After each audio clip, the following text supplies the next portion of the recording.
Good morning friends.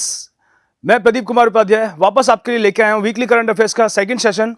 जो हमने last time पे वीकली करंट अफेयर्स को कवर किया था, मैंने आपको important national news, international news और इंपॉर्टेंट इवेंट्स होते हैं, और इसमें मैं कोशिश करता हूँ कि सारे एग्जाम्स को कवर किया जाए, यूपीएससी के लेकर एनडीए, सीडीएस, एफकेट और दिल्ली पुलिस, एसएससी, बैंकिंग और जितने भी वनडे एग्जाम्स हैं वो भी, और यूपीएससी एग्जाम्स भी, और जिसमें स्टेट पीसीएस एग्जाम भी शामिल है। एमपी पीसीएस हो गया, बिहार पीसीएस हो गया और यूपी पीसीएस हो गया।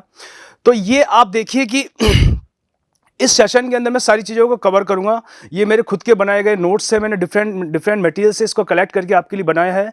और आप हमारी मैगजीन, एक मैगजीन है, उसको आप फॉलो कर सकते हैं। उस मैगजीन से आप देखिए, उसमें सारा कंटेंट अवेलेबल है। मैं अपना एक सेशन अभी रिसेंटली मैंने लिया है, रेजोमेक्स ऐप में जाके आप उसको देख सकते हैं मेरा सेशन को। और आपको मैगजीन परचेस करनी है तो आप हमारे दिए गए कॉन्टैक्ट पर डायरेक्टली कॉन्टैक्ट कर सकते हैं।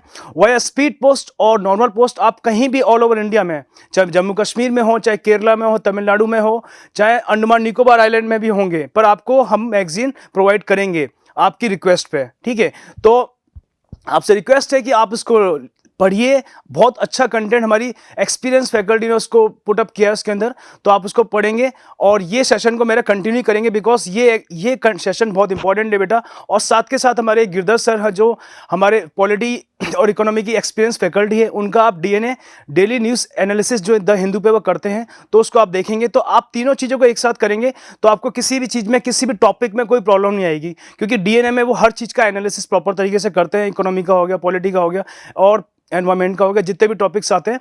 बिकॉज द हिंदू एक बेस है, उसको आप कंटिन्यू करोगे तो आप प्रॉपर तरीके से आपको एक अंडरस्टैंडिंग बनेगी। और साथ के साथ मैं जो आपके लिए वीकली करंट अफेयर्स कर रहा हूँ, आप एक खुद के घर पे बैठ के मेरे साथ में आप करंट अफेयर्स का एक रजिस्टर बनाएंगे करंट अफेयर्स का, और हाथों हाथ उसको नोट करते जाएंगे, क्योंकि बहुत इंपॉर्टेंट इवेंट्स है, मैंने बहुत मेहनत से आपके लिए कलेक्ट किया है। तो जितना हम आप शिद्दत से मेहनत कर रहे हैं आपके लिए, मुझे उम्मीद है आप उसी तरह से आप भी करेंगे और ये आपके लिए बेहतर साबित होगा, मुझे विश्वास है। तो मैं स्टार्ट करता हूँ आज का सेशन बेटा। तो आज कौन सी इंपॉर्टेंट इवेंट्स इस वीक में हुए हैं और किस किस टॉपिक को मैं आपको एक्सप्लेन करूंगा, आप देखिएगा।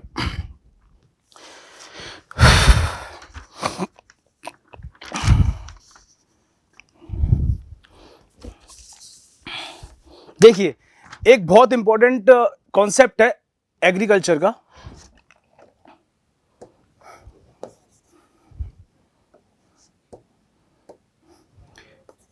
एग्रीकल्चर का बेटा एक बहुत अच्छा कॉन्सेप्ट है।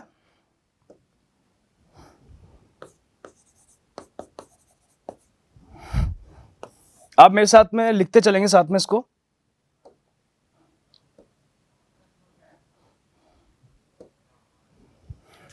तो हम बात करते हैं बेटा कॉब वेब फिनोमिना की बात की। ये क्या होता है कॉब वेब फिनोमिना?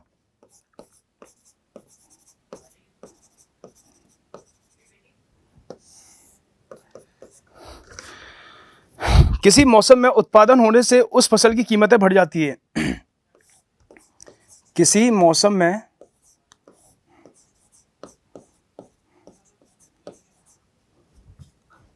में बदलाव की वजह से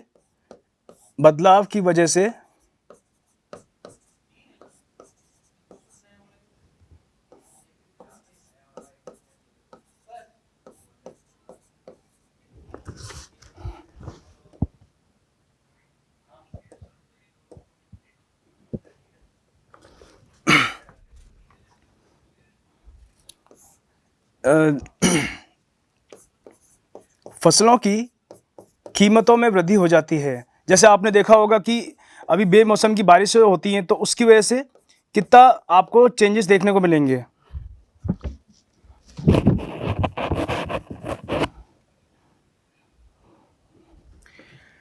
कीमतों में वृद्धि हो जाती है। तो ये एक एग्रीकल्चर का क्वेश्चन है, आपसे एग्जाम में पूछ सकता है कि कॉबवेब फिनोमेना होता क्या है।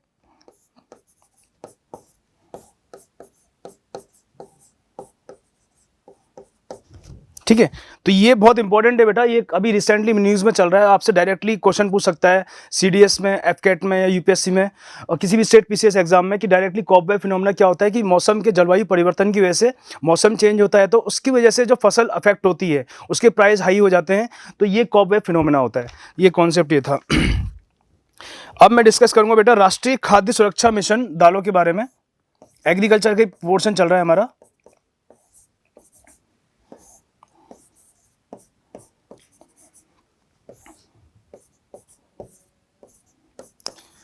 राष्ट्रीय खाद्य सुरक्षा मिशन, फूड सिक्योरिटी मिशन जो हमारा है, अब दालों के संदर्भ में हम बात करेंगे, पल्सेस के संदर्भ में। आप मेरे साथ में लिखते चलें, साथ में एक नोट्स बनेंगे बेहतर तरीके से, तो आपको इजी रहेगा हर चीज़ों को रिवाइज करने के लिए। 2016 और 2017 में इसकी शुरुआत हुई थी।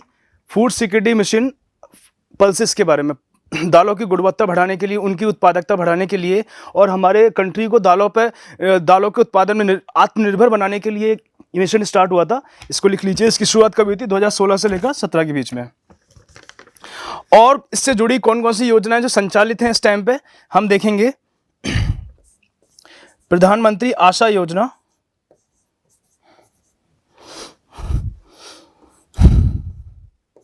इसकी फुल फॉर्म है प्रधानमंत्री अन्नदाता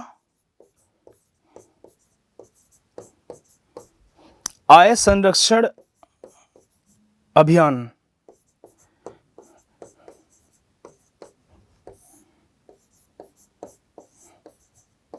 इसके तहत जितना भी दालों का प्रोडक्शन होगा तो अपनी जो बेसिकली हमारे किसान हैं वो एक अन्नदाता हैं, तो अपना वो प्रोडक्शन को उनको राइज करना, उनकी गुणवत्ता को बढ़ाना और उनको एक उचित संरक्षण प्रदान करना, एक ये योजना थी।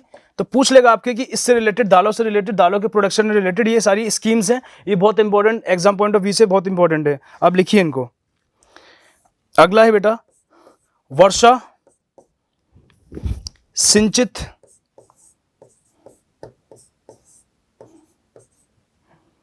जल विकास कार्यक्रम।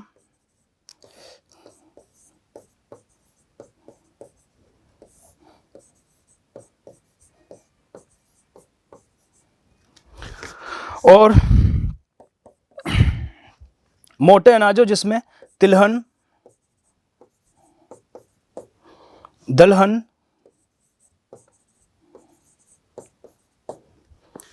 और पाम ऑयल,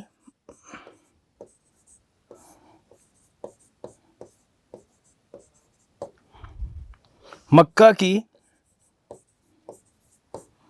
एकीकृत योजना।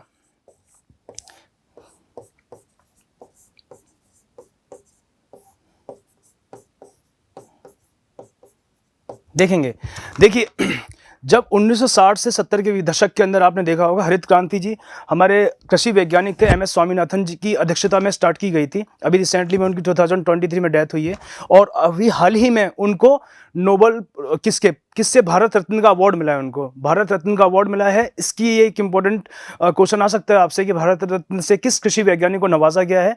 एमएस स्वामीनाथन जी को। और ये जो स्कीम्स है ना, पहले क्या होता था कि बेटा कृषि में हमारे को जब हरित क्रांति की शुरुआत हुई थी तो हमारा मेनली फोकस किस पे था? गेहूं और चावल पे था, पर हमने मोटे अनाज, तिलहन, दलहन इनको नेग्लेक्ट कर दिया था। पर आज के टाइम पे हम इन पे भी ज़्यादा फोकस कर रहे हैं बिकॉज हम दालों का आयात अफ्रीकन कंट्री से करते हैं तो हम उन पे डिपेंडेंट ना रह के हम अपना खुद का सेल्फ रिलायंट बनने के उद्देश्य से ये सारे प्रोजेक्ट्स हम लॉन्च कर रहे हैं। तो आप इनको लिख लीजिए।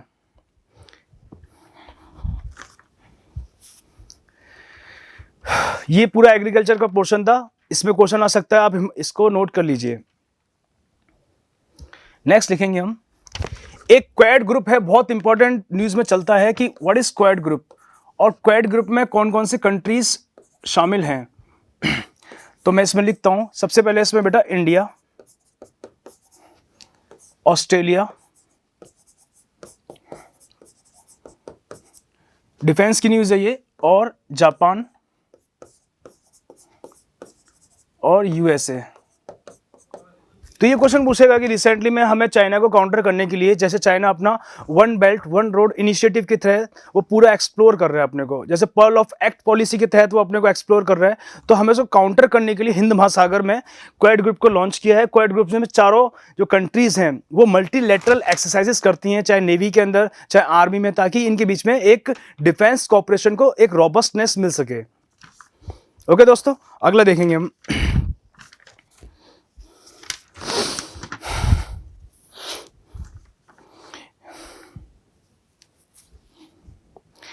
देखो ये स्पेस की न्यूज़ है, मैं आपको एक्सप्लेन करता हूं। इसरो ने हाल ही में लॉन्च किया है अपना, ISRO successfully launched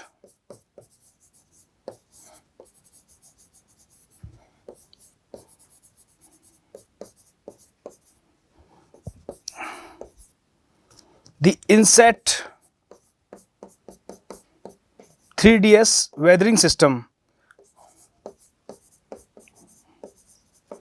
weathering forecasting satellite.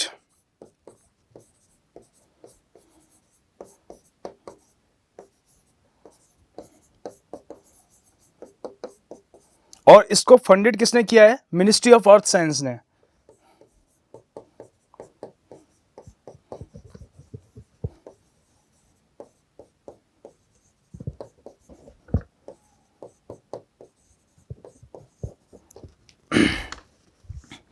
और ये कहां से आप देखेंगे?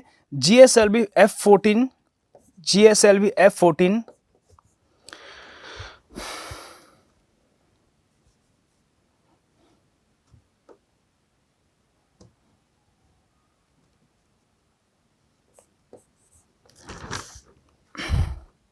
और इनसैट 3DS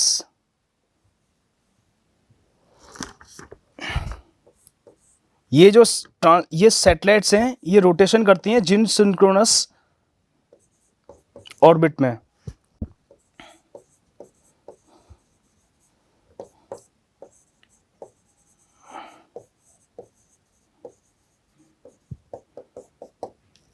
ठीक है, तो ये आपसे पूछ लेगा अभी रिसेंटली में वेदरिंग फोरकास्टिंग सैटेलाइट कौन सी लॉन्च करी है इसरो ने, तो इसका नाम याद रखना, नाम याद रखेंगे स्टूडेंट्स आप सब, इनसैट 3DS। ओके, तो ये बहुत इंपॉर्टेंट साइंस टेक्नोलॉजी का एक बेहतर स्पेस का एक क्वेश्चन है आपके सामने, नोट कीजिए इसको।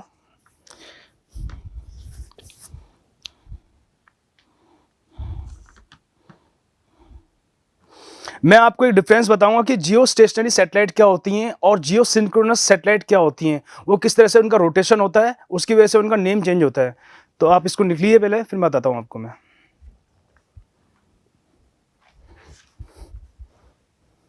देखिए, जैसे हमारी अर्थ है, तो अर्थ में बेटा नॉर्थ पोल से लेकर साउथ पोल में ये पूरी जो रोटेशन होती है, और यहां से सैटेलाइट मूव होती हैं जो इसके इस तरह से मूव होती हैं फ्रॉम वेस्ट टू ईस्ट, तो इसको तो बोलते हैं हम बेटा जियो स्टेशनरी।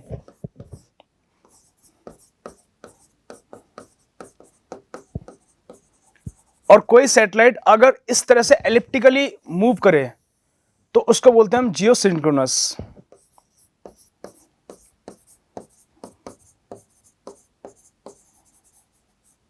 तो हमारी एक ये अर्थ है, और अर्थ में ये जो सैटेलाइट्स है इसके रिवॉल्व की वजह से, इसके मूवमेंट की वजह से इनके नेम चेंजेस हो जाते हैं। मींस आप वेस्ट से लेकर ईस्ट डायरेक्शन इस तरह से रोटेशन होगा तो वो जियो स्टेशनरी कहलाएगा, और इसका एलिप्टिकली इस तरह से रोटेशन होगा, एलिप्टिकली इस तरह से रोटेशन होगा, तो ये पूरा क्या कहलाएगा? जियो सिंक्रोनस कहलाएगा। और इसमें आपसे पूछता है कि इनका रोटेशन पैटर्न पूछेगा आपसे, और पूछेगा कौन कौन सी सैटेलाइट अभी रिसेंटली लॉन्च हुई है, तो मैंने आपको इसमें लिखा दिया है। ओके फ्रेंड्स, अगला देखेंगे हम।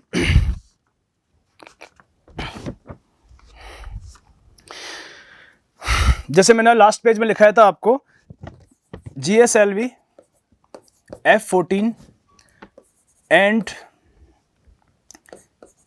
INSAT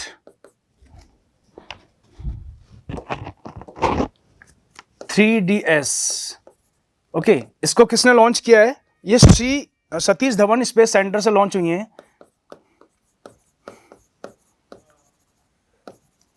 Satish Dhawan space centre से लॉन्च हुई हैं और आपसे पूछ लेगा सतीश धवन स्पेस सेंटर कहां पर है। ये बेटा श्रीहरिकोटा में है। ये श्रीहरिकोटा कहां पर पड़ता है? ये आंध्र प्रदेश में। ये वनडे एग्जाम में डायरेक्टली हिट करता है क्वेश्चन आपसे कि सतीश धवन स्पेस सेंटर कहां पर है?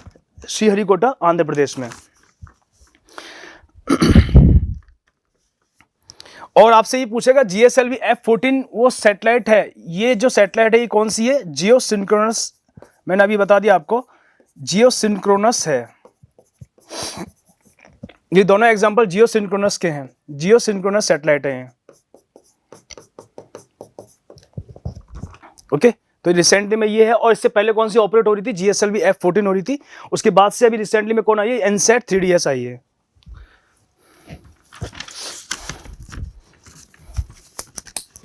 अगला देखेंगे हम, एनवायरमेंट की बहुत बेहतरीन न्यूज़ है। मैं आपको ग्रीन कलर से लिखता हूं ताकि आपको और अच्छा लगे, थोड़ा सा इंपैक्ट आए इसका। एनवायरमेंट आप साइड में लिख लेंगे, एनवायरमेंट, एनवायरमेंट शॉर्ट फॉर्म है ENV। इसमें देखेंगे हम COP14 की मीटिंग कहां पर हुई है? COP14 बेसिकली इसको बोलते हैं हम कॉन्फ्रेंस ऑफ पार्टीज। और इसमें वेरियस कंट्रीज होती हैं, वो आपस में कलेक्ट होके, जैसे क्लाइमेट चेंज एक्शन हो गया और एनवायरनमेंट को प्रोटेक्ट करने के लिए ये सारे कंट्रीज इकट्ठे होते हैं। तो COP14 में अभी रिसेंटली मीटिंग कहां पर हुई है? समरकंद में। और समरकंद कहां पर है? उज्बेकिस्तान में।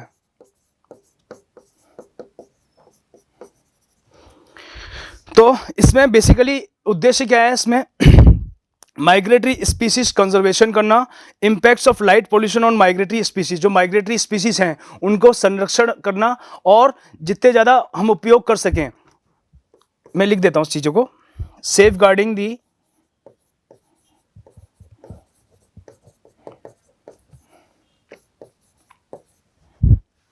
माइग्रेटरी स्पीशीज कंजर्वेशन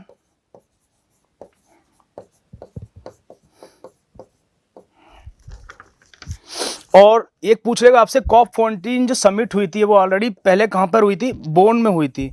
बोन एक सिटी है, तो बोन में समिट हुई थी ये। ओके, तो बोन सिटी बेसिकली कहां पर है? ये जर्मनी में है। तो ये मीटिंग ईयरली वाइज होती रहती हैं ताकि जो हमारे जो उद्देश्य हैं क्लाइमेट चेंज एक्शन के हो गए, माइग्रेटरी स्पीशीज को कंजर्व करना, एनवायरमेंट से रिलेटेड जितने भी इश्यूज होते हैं, तो ये COP14 समिट पहले कहाँ पे, एक सिटी है बोन, वो कहाँ पर पड़ता है? जर्मनी में पड़ता है। तो उन्हीं उद्देश्यों को दोहराया जाता है। जैसे रिसेंटली में कहाँ पर हुई है? समरकंद में हुई है, उज्बेकिस्तान में हुई है। और इसकी थीम क्या है? सेफ गार्डिंग दी माइग्रेटरी स्पीशीज कंजर्वेशन। आप इसको लिख लीजिए।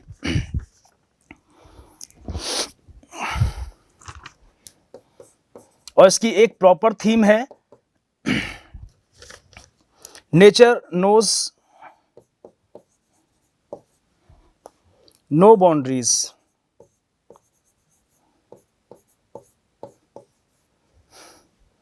प्रकृति कोई भी बाउंड्रीज को नहीं मानता। तो ये आपसे पूछ लेगा यूपीएससी में, रिसेंटली में CDS में, या यूपीएससी के जितने भी एग्जाम्स होंगे स्टेट PCS में, कि अभी को ये COP14 समिट कहाँ पर हुई है? समरकंद, उज्बेकिस्तान में। और इसका थीम क्या है? Nature knows no boundaries. इसको नोट लीजिए।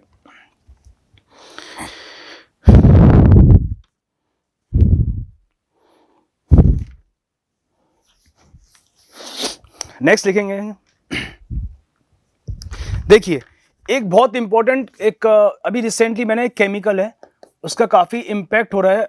जैसे कैंडी होती है ना, तो उसमें इसका इस्तेमाल हो रहा है। जो आपने देखा स्कूल टाइम के बाद में बच्चों को बेचते हैं, एक पिंक कलर की कैंडी होती है, तो उसमें कलरिंग एजेंट की ऐड करने की वजह से बच्चे बीमार पड़ गए थे। तो साउथ इंडिया में, तमिलनाडु में, आंध्र प्रदेश में, वहाँ पर बैन कर दिया गया है। तो वो पूछ लेगा आपसे कि केमिकल कौन सा उसमें ऐड होता है, उसकी वजह से कलरिंग एजेंट होता है, वो किस तरह से हार्मफुल होता है, उसके क्या क्या इम्पैक्ट्स होते हैं, वो मैं लिखता हूँ सब चीज़ें। तो इस केमिकल का नाम क्या है? Rhodamine B.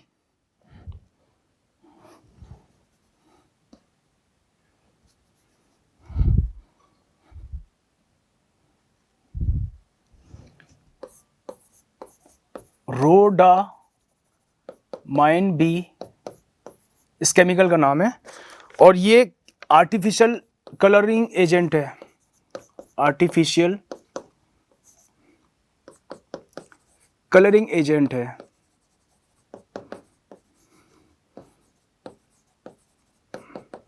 ओके, और इसकी वजह से कौन कौन से डिजीजेस हो सकती हैं,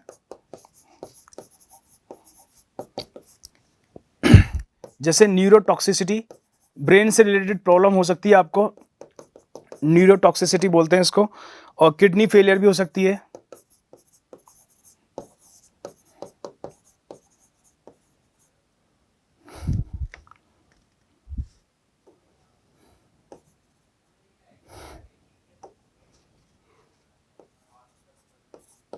तो ये आप लिख लीजिए, ये इंपॉर्टेंट है, आजकल करंट अफेयर्स में चल रहा है, तो हो सकता है डायरेक्टली आपसे पूछ ले कि आर्टिफिशियली कलरिंग एजेंट कौन सा है जिसकी वजह से हार्मफुल बीमारियां हो रही हैं, तो रोडामाइन भी है। अगला हम देखेंगे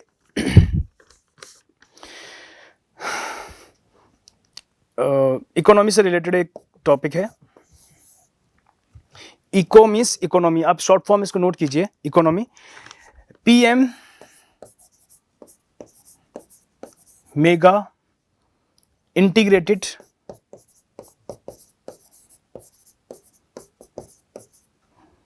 टेक्सटाइल इंडस्ट्रीज को प्रमोट करने के लिए, उनका रखरखाव के लिए और प्रोडक्शन को राइज अप करने के लिए ये एक स्कीम लॉन्च की गई है, textile reason and appraisal parks scheme, appraisal park scheme. इसका उद्देश्य क्या है, तो मैं आपको पहले बताऊंगा कि देखिए, टेक्सटाइल इंडस्ट्रीज में हम जब हमारा इंडिया आज़ाद हुआ था, आज़ादी से पहले यहाँ पे ब्रिटिशर्स आए थे, तो हमारा जो सिल्क इंडस्ट्रीज़ है, जूट इंडस्ट्रीज़ है, कॉटन इंडस्ट्रीज़ है, बहुत ज़्यादा अधिक पैमाने पर फैली हुई थी। चाहे आप पूरे भारत के अंदर जितने भी भारत में दक्षिणी भाग से लेकर पूरा कोलकाता से लेकर ये आंध्र प्रदेश और ये तमिलनाडु, चेन्नई, गोवा, मुंबई और गुजरात, ये पूरे इंडस्ट्रीज़ है ना, पूरा ये पूरा टेक्सटाइल मिल इंडस्ट्रीज़ थी। और ब्रिटिशर्स क्या करते थे, यहाँ से कच्चा माल सेंड करते थे अपने ब्रिटेन में, और वहाँ से रेडीमेड जो प्रोडक्ट्स हैं उनको सेल आउट करते थे और बेनिफिट अर्न करते थे। बट उसके बाद जो इंडस्ट्रीज़ का जो हश्र हुआ, क्योंकि यहाँ पर हमारे पास एडवांस मशीन्स वगैरह नहीं थी, हम स्पिनिंग व्हील्स पर टोटली डिपेंडेंट थे। उसके बाद में हमने अपनी टेक्नोलॉजी को रोबस्ट किया, हमने चेंजेस लेके आए। चेंजेस किस तरह से लेके आए, हम टेक्सटाइल इंडस्ट्रीज़ को हमने यहाँ पे सेटअप किया और प्रॉपर तरीके से प्लानिंग के साथ में इंडस्ट्रीज डेवलपमेंट किया। सेकेंड ईयर 5 ईयर प्लान के अंदर बोलते हैं, हैवी इंडस्ट्रीज का हमने डेवलपमेंट किया, जो 1956 से लेकर 61 के बीच में लॉन्च हुआ था। उसके बाद से ही टेक्सटाइल इंडस्ट्रीज का प्रोडक्शन बढ़ा। और आप जानते हैं, आपको एक इंफॉर्मेशन बताना चाहूँगा मैं कि आज के टाइम पे बांग्लादेश और इंडिया को बहुत कड़ी टक्कर दे रहा है, किसके मामले में, टेक्सटाइल इंडस्ट्रीज़ के मामले में, क्योंकि वहाँ पे हर एक घर के अंदर एक टेक्सटाइल इंडस्ट्रीज़ है जिसको और वहाँ की जो माइक्रो फाइनेंस इंक्लूजन की वजह से वहाँ पर ग्रामीण फोन एक बैंक है, छोटे छोटे एक स्मॉल फाइनेंस उनको प्रोवाइड करता है, छोटे छोटे वित्त लोन उनको देता है। उसकी वजह से हर एक घर में वहाँ पर एक मशीन लगी हुई है और जो टेक्सटाइल इंडस्ट्री से कनेक्टेड है, तो वहाँ से पूरा रॉ मटेरियल वो इकट्ठा करते हैं और अपना प्रोडक्शन को राइज अप करते हैं इंडस्ट्रीज में भेज के। तो इसी तरह से हम अपनी टेक्सटाइल इंडस्ट्री, जो हमारा जो नाम था किसी टाइम पे इंडिया में, उसी तरह से हमको नेम और फेम वापस करने के लिए, और जो इनकी इंडस्ट्रीज में प्रॉब्लम क्या आ रही है, इनको अपग्रेडेशन करना पड़ेगा, हमें क्या चेंजेस लाने पड़ेंगे ताकि हम अपने प्रोडक्शन को राइज अप कर सकें। तो वो सब चीज़ों पे ध्यान देने के लिए सारी स्कीम्स वगैरह मैं बता रहा हूँ आपको, ये उनसे रिलेटेड है ना। तो हम इस चीज़ों को कैसे कर सकते हैं, इंप्रूवमेंट किस तरह से कर सकते हैं, वो इस स्कीम्स के अंदर बताया गया है। तो कुछ इंफॉर्मेशन मैंने आपको बता दी है, वो मैं कुछ लिखता भी हूँ। जैसे आपको कुछ अवेयरनेस होनी चाहिए, जैसे इंडिया इज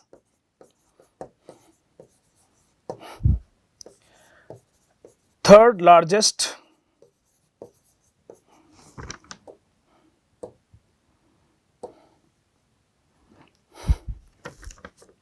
exporter of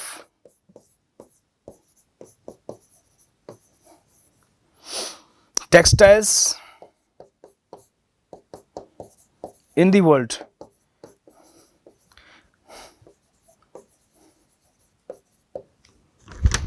और इंडिया का टारगेट ये है कि इंडिया टारगेट्स $250 billion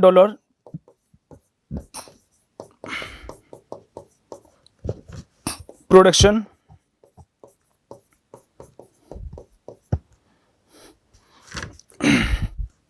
एंड ये हमने टारगेट सेट किए हैं कि हम इतना प्रोडक्शन करेंगे और इतना एक्सपोर्ट करेंगे, $100 बिलियन एक्सपोर्ट करेंगे बाय 2030 तक। ओके, तो ये एक इम्पॉर्टेंट मैंने आपको कॉन्सेप्ट बताया। इसमें और चीज़ मैं ऐड करूंगा, आप इसको लिख लीजिए एक बार। 30 सेकेंड का आपके पास टाइम है, इसको लिख लीजिए आप।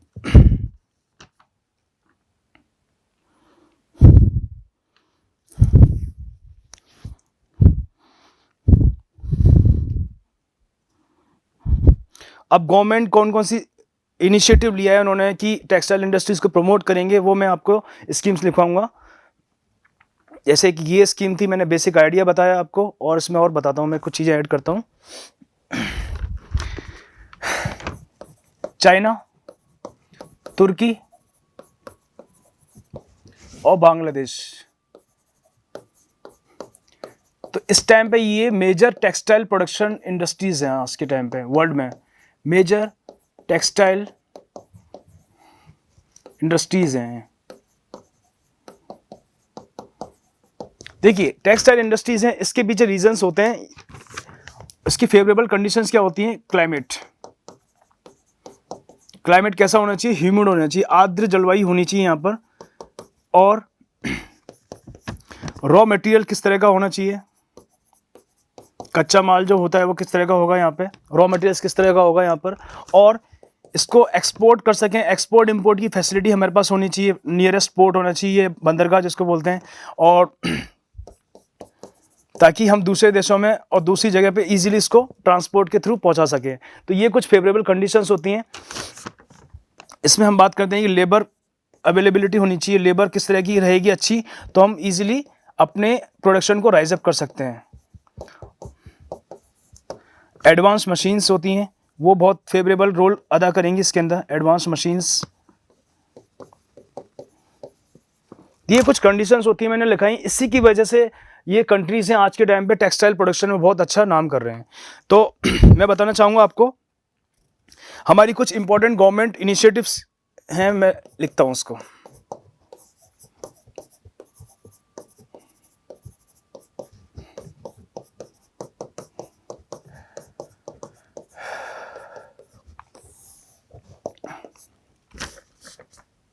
ATUFS स्कीम है, वो इसी से रिलेटेड है, टेक्सटाइल प्रोडक्शन से। इसकी फुल फॉर्म में लिखना चाहूंगा, अमेंडेड टेक्नोलॉजी अपग्रेडेशन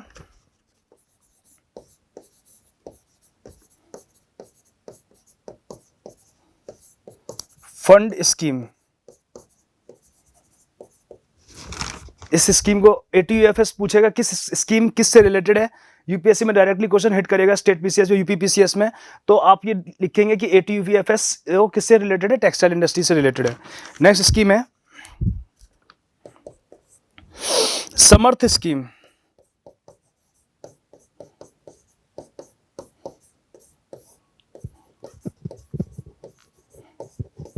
समर्थ योजना,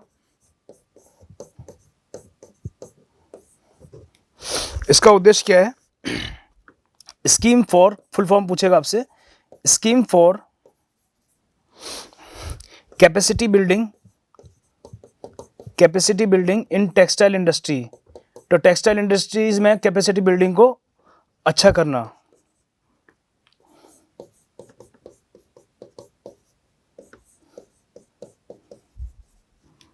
तो ये फ्रेंड्स, ये दो स्कीम्स हैं, आप नोट कर सकते हैं इसको। ये बहुत इंपॉर्टेंट स्कीम्स है, आपसे एग्जाम में डायरेक्टली हिट करेगा इससे क्वेश्चन। एक तो समर्थ स्कीम है और ATUFS स्कीम है, amended technology upgradation fund scheme. लिख लीजिए आप इसको, बहुत अच्छे अच्छे पॉइंट्स हैं, आप लिखिए इनको।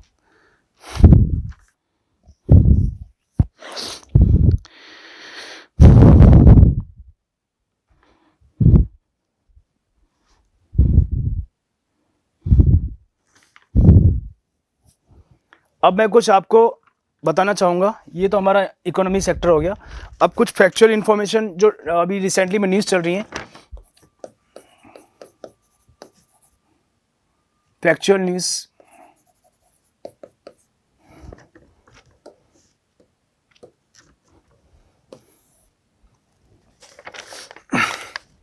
सॉइल हेल्थ कार्ड कब लॉन्च हुआ था?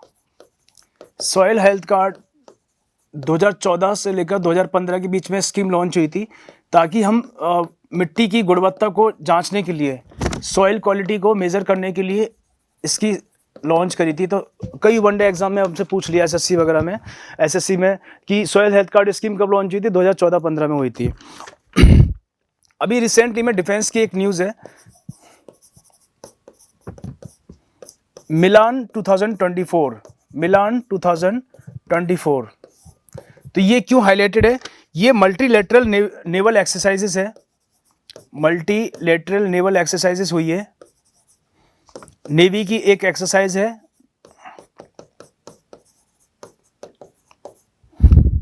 और इसको होस्ट किसने किया है? इंडिया ने होस्ट किया है। तो इसमें विभिन्न देशों की नेवीज ने पार्टिसिपेशन किया है, और हमारी इंडियन नेवी इसको पूरा कमांड कर रही है, होस्ट कर रही है मिलान एक्सरसाइज को। तो पूछ सकता है कि मिलान 2024 किससे रिलेटेड है? नेवल एक्सरसाइज से रिलेटेड है।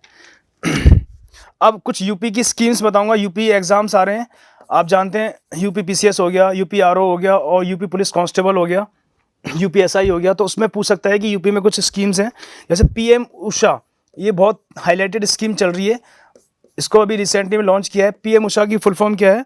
प्रधानमंत्री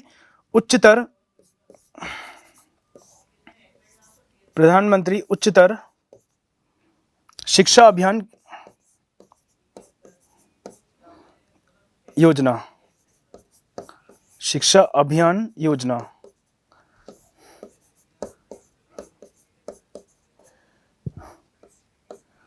ओके। और आपसे ये पूछेगा कि मिशन एस्पायर्स क्या है? ये मैं रैंडमली न्यूज़ ले रहा हूँ, जो जो मुझे इंपॉर्टेंट लगी हैं। मिशन एस्पायर्स क्या है?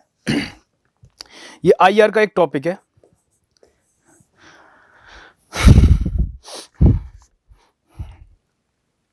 तो ये यूरोपियन यूनियन द्वारा एक ऑपरेशन है,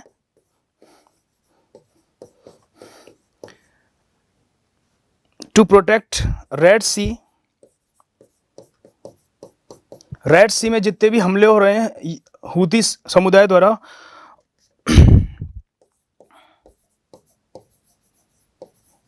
उसको प्रोटेक्ट करेगा।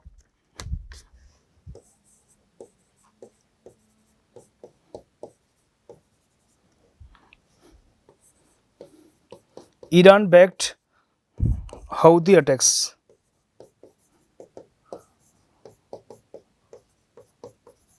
देखो बेटा, मैं आपको थोड़ा एक्सप्लेन करूंगा कि यहाँ पर जितने भी अपने गल्फ कंट्रीज हैं, तो रेड सी से जितने भी शिप गुजरते हैं, तो यहाँ पर यमन एक कंट्री है, और यहाँ पे हूती विद्रोही हैं। हूती विद्रोही क्या कर रहे हैं? यहाँ पर जितने भी कार्गो शिप होते हैं, जो माल को लेके जाते हैं, उन पर अटैक कर देते हैं। एक वो सपोज करो शिप है, उस पर अटैक कर दिया, उसकी वजह से क्या हुआ? पूरा जान माल का नुकसान हो रहा है। तो यूरोपियन यूनियन के जो हमारे इंडिया के अंदर और साउथ एशिया कंट्री के अंदर जितना भी सामान आता है, पूरा ट्रांसपोर्ट का मटेरियल आता है, जितना भी गुड्स मटेरियल आता है, वो पूरा अफेक्ट हो रहा है उसकी वजह से। ये पूरा सी रूट है ना, उसकी वजह से अफेक्ट हो रहा है। तो प्रॉपर तरीके से यूरोपियन यूनियन में जितने भी कंट्रीज हैं, उन्होंने डिसाइड किया है कि हम इनको प्रोटेक्ट करेंगे, और इनके रेड सी में जितने भी हूती विद्रोहों के द्वारा हमले हो रहे हैं, उसको काउंटर करेंगे। तो ये पूछ सकता है कि मिशन एस्पायर्स किससे रिलेटेड है? तो ये पूछ, आप डायरेक्टली आस्क करेगा आपसे। मिशन एस्पायर्ड इज बेसिकली एक ऑपरेशन है नॉर्मली, है ना। तो इसमें कंफ्यूज मत होना, इसके नेम से बच्चे कंफ्यूज हो जाएंगे, आप इसको नोट कीजिए।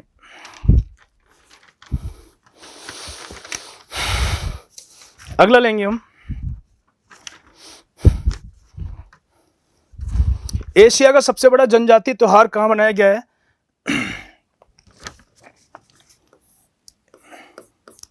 एशिया का सबसे बड़ा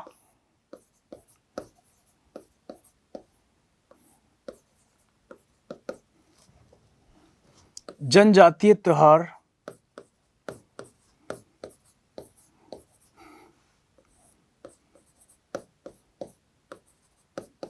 इसका नाम है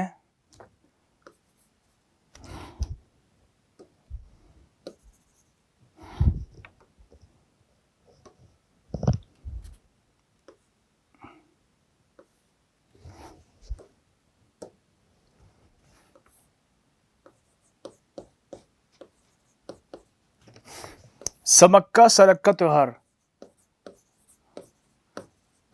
समक्का सरक्का त्योहार। और अभी एक ये हाल ही में एक बहुत इंपॉर्टेंट न्यूज़ चली है, ये T50 टनल क्या है। तो T50 टनल बेसिकली उधमपुर,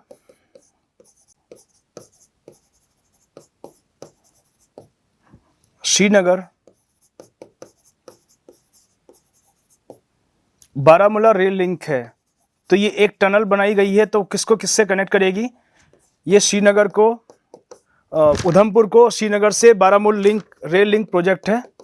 तो इसका नाम है T50 टनल। तो ये बहुत इंपॉर्टेंट है और ये इसकी लेंथ कितनी है, 12.77 किलोमीटर। ओके, तो ये पूछ सकता है आपसे डायरेक्टली कि T50 टनल अभी रिसेंटली में कहाँ बनी है, उधमपुर श्रीनगर बारामूला रेल लिंक पे। नोट कीजिए इसको। अब मैं कुछ बताना चाहूँगा आपको इम्पोर्टेंट बोर्ड्स के बारे में। ये डायरेक्टली कभी कभार वनडे एग्जाम्स में पूछ लेगा, इम्पोर्टेंट बोर्ड्स कौन कौन से होते हैं, उनका हेडक्वार्टर कहाँ पर है।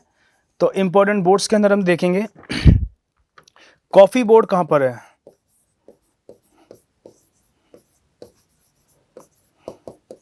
कॉफ़ी बोर्ड कहाँ पर है, रिसेंटली में स्टूडेंट्स बेंगलुरु में है, इसका हेडक्वार्टर है। ये सारे हेडक्वार्टर्स हैं।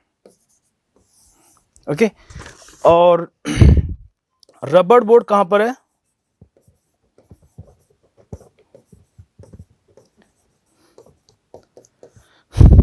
गुंटूर में है, आंध्र प्रदेश, गुंटूर में पड़ता है, आंध्र प्रदेश के अंदर है ये। ओके, और अगला टी बोर्ड कहां पर है,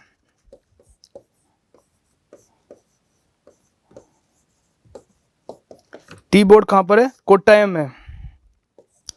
बच्चे कंफ्यूज होंगे कि ये वेस्ट बंगाल में तो नहीं है, दार्जिलिंग में तो नहीं है, क्योंकि वहाँ पे चाय का प्रोडक्शन होता है, पर ये कहाँ पर है, कोट्टायम केरल में, केरला। ओके, तो इसको नोट कीजिए, इंपॉर्टेंट हेडक्वार्टर्स है, और भी लिखा था उसके बाद में, इसको नोट कीजिए आप। ये समक्का सरक्का त्योहार है, जनजातीय त्योहार है, और ये कहाँ पर बनता है, तेलंगाना में।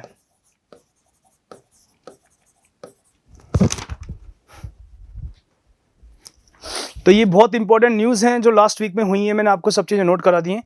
लिखते चलिए आप।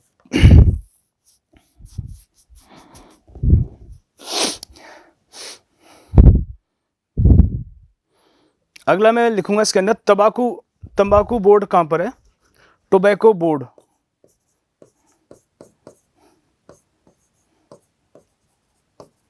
वो है कोलकाता में, जो कहाँ पड़ता है, वेस्ट बंगाल में। ओके, चलिए अगला और बहुत अच्छा दिलचस्प किस्सा मैं आपको बताता हूँ एक स्टोरी के फॉर्म में, रानी चेन्नम्मा के बारे में। अभी हाल ही में उनकी 200 वर्षगांठ बनाई गई।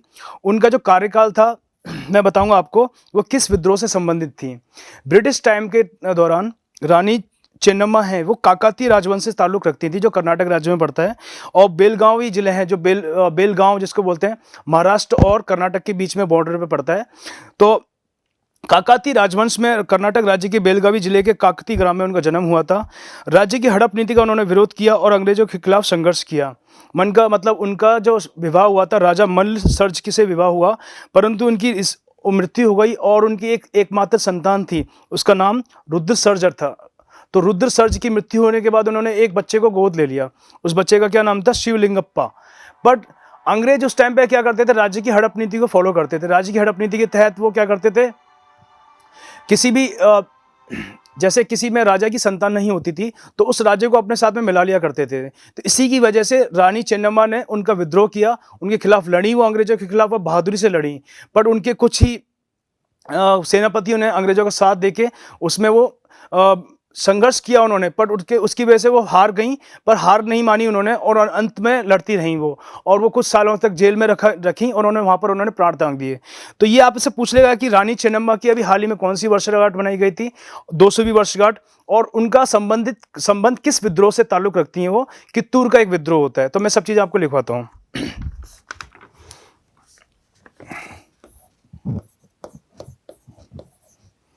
ये हिस्ट्री का सेक्शन है। रानी चेन्नम्मा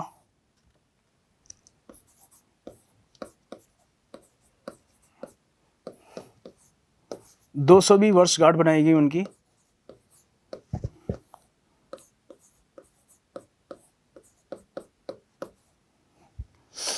और इनका कार्यकाल रहा था 1824 से लेकर 1829 में। इन्होंने मुख्य विद्रोह हुआ था, उसको बोलते हैं हम कित्तूर का विद्रोह।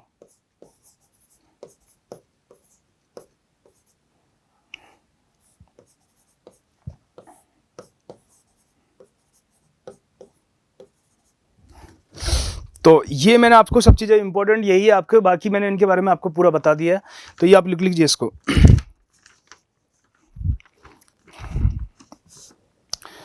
अब मैं अगला दिखाऊंगा बेटा आपको कि इंडेक्स के बारे में। इंडेक्स अभी हाल ही में लॉन्च हुआ है, global gender gap index. Global gender gap index. तो इसको कौन लॉन्च करता है? कौन सी अथॉरिटी लॉन्च करती है इसको? World economic forum.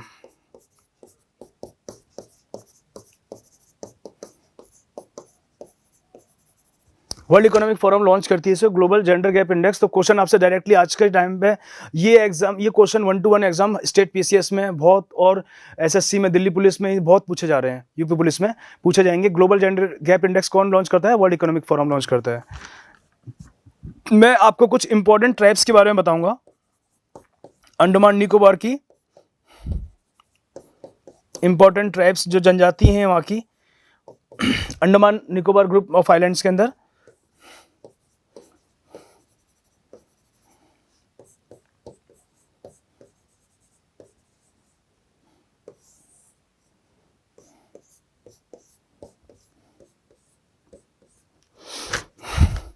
तो द ग्रेट अंडमानीज,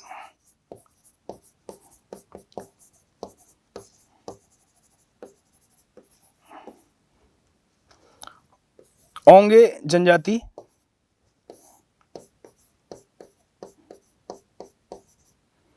जरावा जनजाति,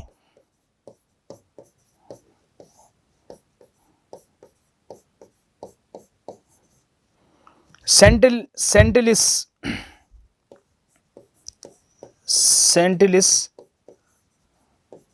जनजाति,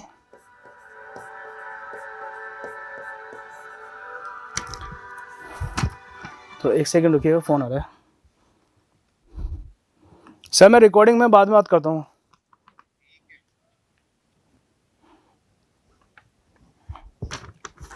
शोम्पिन जनजाति,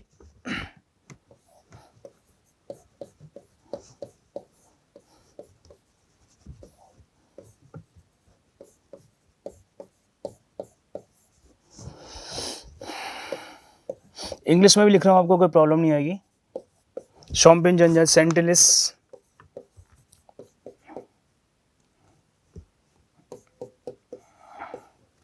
जरावा। तो आपने देखा होगा ज्योग्राफी से रिलेटेड ये क्वेश्चन आ सकते हैं कि वहाँ की जनजातियों के बारे में, खासकर उत्तर प्रदेश पीसीएस के अंदर ये डायरेक्टली क्वेश्चन आते हैं कि ये जनजाति किस जगह से ताल्लुक रखती है। तो आप इसको नोट कीजिए। और एक और लास्ट में रहेगी, ये यहाँ पे लिख देता हूँ उसको मैं, निकोबारिस जनजाति।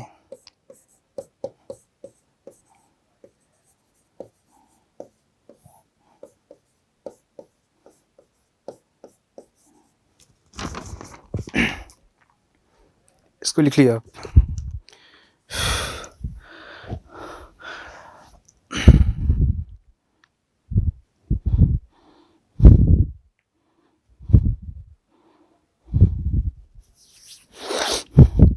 ठीक है। ओके दोस्तों, अगला लेके हम इंपॉर्टेंट करंट अफेयर्स क्या रहा है इस वीक के अंदर। एक मैं आपको बताता हूँ ई गवर्नेंस के बारे में और उससे रिलेटेड जो इंपॉर्टेंट स्कीम्स हैं, ये एग्जाम में आपके डायरेक्टली हिट कर सकती है। तो ई गवर्नेंस को बढ़ाने के लिए, जैसे मैंने बताया आपको, डिजिटल इंडिया को इंट्रोडक्शन किया था 2015 के अंदर। उसके बाद से हमारे प्राइम मिनिस्टर नरेंद्र मोदी जी ने डिजिटल ट्रांजैक्शन को इंक्रीज करने के लिए भीम यूपीआई लॉन्च किया, और कैशलेस ट्रांजैक्शन को बढ़ाने के लिए, चाहे एक सब्जी वाले से लेकर रेहड़ी वाले से लेकर बड़े से बिजनेसमैन के लिए, हर एक कंपनी के अंदर आज के टाइम पे कैशलेस ट्रांजैक्शन हो रहा है। 2 मिनट में यूपीआई से हमने स्कैन किया और अपनी डायरेक्टली कैश ट्रांसफ़र कर देते हैं। तो इससे क्या है कि हमारा जो डिजिटल इकोनॉमी को उसको बूस्टअप मिला है। तो उसी तरह से हमने अपनी सरकारी सेवाओं के अंदर में, तो ई गवर्नेंस मतलब ई सुशासन के तहत हमने हमारे को जितनी भी फैसिलिटीज़ मिलती हैं सरकारी सेवाओं की आम नागरिकों को, उनमें एक बहुत ही बेहतरीन बढ़ोतरी के लिए हमने ई गवर्नेंस पहल लॉन्च करी है। उसमें कौन कौन सी स्कीम्स बहुत इंपॉर्टेंट चल रही हैं, ये मैं आपको बताऊंगा। तो सबसे पहले हम देखेंगे इसके अंदर एक माई गॉव पहल है। स्कीम लिख लेना आप साइड में, स्कीम्स। तो एक माई गॉव पहल है, और डिजी लॉकर, आपने काफ़ी नाम सुना होगा कि हम डिजी लॉकर का इस्तेमाल करते हैं। डिजी लॉकर में आप अपने important documents like 10th marksheet, 12th marksheet, अपना ड्राइविंग लाइसेंस और अपने आधार कार्ड, पैन कार्ड की इंफॉर्मेशन इसमें पुटअप कर सकते हैं। और आपको कहीं भी ज़रूरत पड़ेगी तो आप इजीली इसको अपना मोबाइल की ऐप खोल के उसमें दिखा सकते हो, शो कर सकते हो। कहीं भी आपको यूज़ कर सकेगा किसी फॉर्म फिलअप करने में या ड्राइविंग लाइसेंस दिखाने में। तो एक डिजी लॉकर ये एक ई गवर्नेंस को प्रमोट करने का एक बेहतरीन साधन है। अगली स्कीम है इसमें राष्ट्रीय ई गवर्नेंस योजना।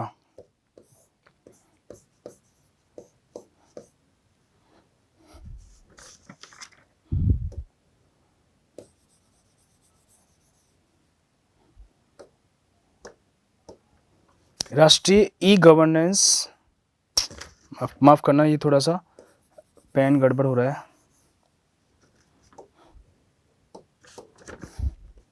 राष्ट्रीय ई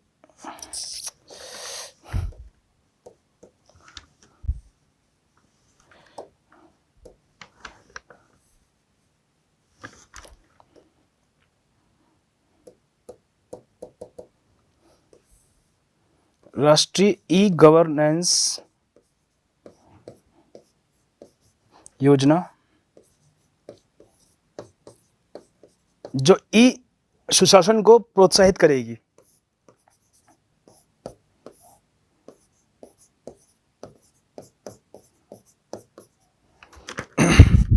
इसमें एक है स्कीम राष्ट्रीय छात्रवृत्ति पोर्टल, जो स्कॉलरशिप से रिलेटेड है। जो छात्रों को, जो मेधावी छात्र हैं, छात्राएं हैं, उनको प्रॉपर तरीके से उनके अकाउंट में जो छात्रवृत्ति है स्कूल कॉलेजेस में उनको मिल सके। छात्रवृत्ति योजना, इस योजना के तहत नेशनल स्कॉलरशिप प्रोग्राम इसका नाम है इंग्लिश में। एक है दर्पण पोर्टल। तो डायरेक्टली क्वेश्चन पूछ लेगा आपसे कि दर्पण पोर्टल किससे संबंधित है। तो ये सीडीएस में हो गया, यूपीपीसीएस में हो गया, एमपीपीसीएस में, हरियाणा पीसीएस में, और यूपीएससी में भी क्वेश्चन पूछ सकता है कि दर्पण पोर्टल वगैरह किस रिलेटेड से स्कीम किससे संबंधित है, ई गवर्नेंस से संबंधित है। अगली स्कीम इसके अंदर कौन सी है, राष्ट्रीय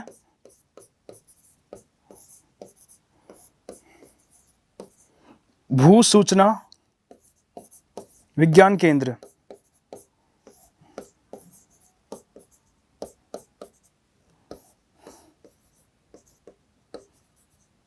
तो ये एक महत्वपूर्ण योजनाएं हैं जो ई सुशासन के अंतर्गत आती हैं।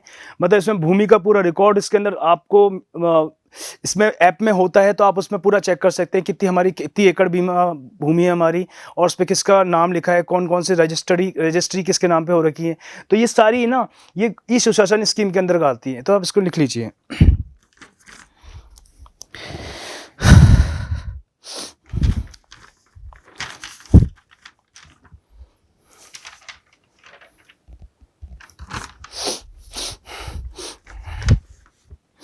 एक बहुत फेमस स्कीम है, मैं आपको बताना चाहूँगा, उसका नाम है कालिया स्कीम। और एग्जाम में पूछता है कि कालिया स्कीम किस स्टेट से रिलेटेड संबंधित है। थोड़ा नाम अटपटा सा है बट बहुत ही किफ़ायती स्कीम है। जो छोटे और लघु किसान हैं, मध्यम किसान हैं, उनके लिए ये स्मॉल और मार्जिनल फार्मर्स के लिए ये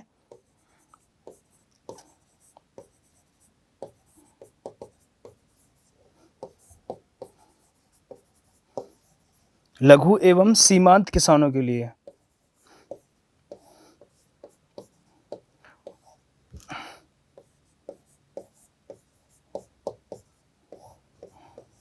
लघु एवं किसान सीमांत किसानों को एक वित्तीय सहायता प्रदान करने के लिए।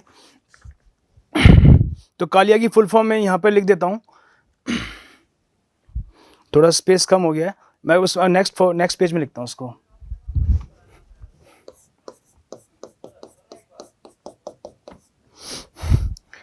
कृषक असिस्टेंस फॉर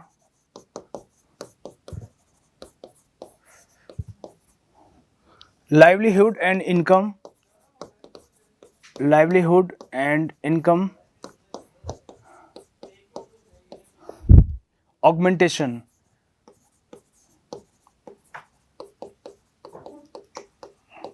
छोटे एवं सीमांत कृषकों की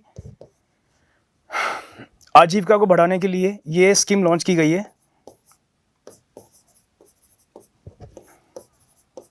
उद्देश्य यही है इसका। और ये स्कीम किस स्टेट से रिलेटेड है? ये उड़ीसा से संबंधित है। तो ये आपसे एग्जाम में डायरेक्टली हिट कर से पूछ सकता है।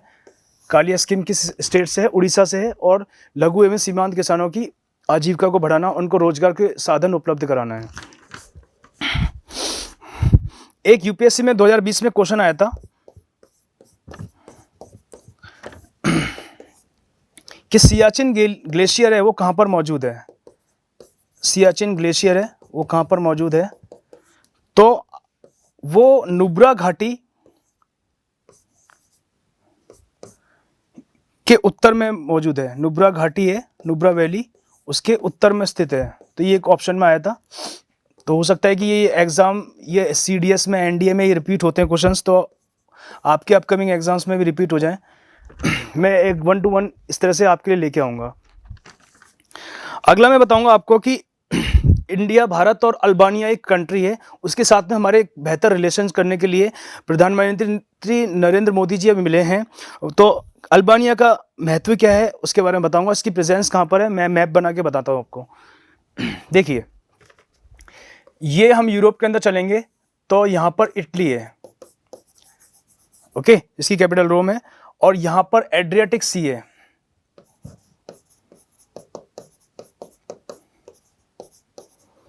और इधर पर अल्बानिया कंट्री है। आप भी मेरे साथ बनाएंगे तो आपकी प्रैक्टिस हो जाएगी। इसकी कैपिटल क्या है अल्बानिया की? तिराना। तो आज आप एक नए कंट्री और उसकी कैपिटल को आपको जानने को मौका मिलेगा। अल्बानिया की कैपिटल क्या है? तिराना है। उससे ऊपर यहाँ पर क्या मौजूद है? ये मोंटीनीग्रो एक कंट्री है, मोंटीनीग्रो। और ऊपर जाओगे आपको क्रोएशिया, क्रोएशिया कंट्री है यहाँ पर। और यहाँ पर क्या है? Bosnia Herzegovina, Bosnia हर्जगोविना।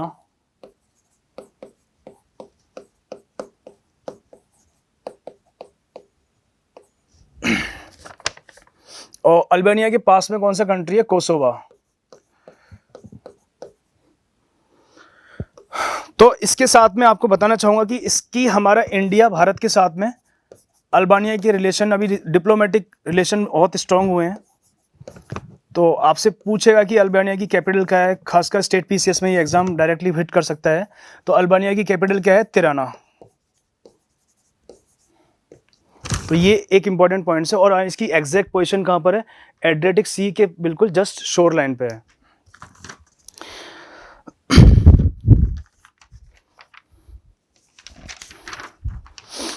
अभी बस ये हमारा लास्ट डिस्कशन, और मैं बताता हूँ आपको, डिफेंस में एक रिसेंटली एक एक्सरसाइज परफॉर्म हुई है, एक्सरसाइज दोस्ती 16।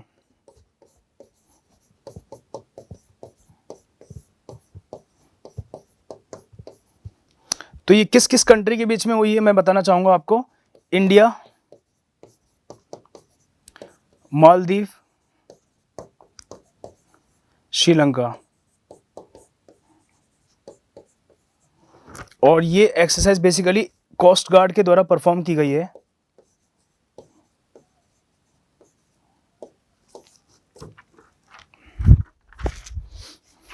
ठीक है, तो ये दोस्तों आप याद रखना, ये इंपॉर्टेंट एक्सरसाइज है, डिफेंस से रिलेटेड है। और ये आईआर का इशू आ गया तो इंटरनेशनल रिलेशंस में पूछेगा कि आईआर एक शॉर्ट फॉर्म होता है, आईआर जिसको बोलते हैं इंटरनेशनल रिलेशन में इंडिया अल्बानिया के साथ संबंधित स्थापित हुए डिप्लोमेटिक रिलेशन, और अल्बानिया की कैपिटल पूछ लेगा आपसे तिराना।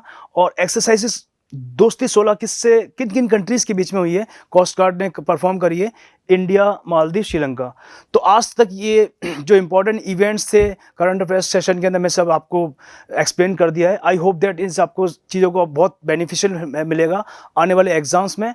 और आपका फीडबैक दीजिएगा, आपको कुछ कमी लग रही है, मैं उसमें चीज़ में इम्प्रूवमेंट करूँगा, ताकि क्योंकि आप ही हमारे ब्रांड एम्बेसडर हो, आप ही ऐसी चीज़ों को प्रमोट करेंगे।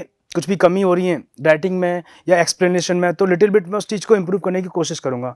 Thank you for your feedback. जय हिंद।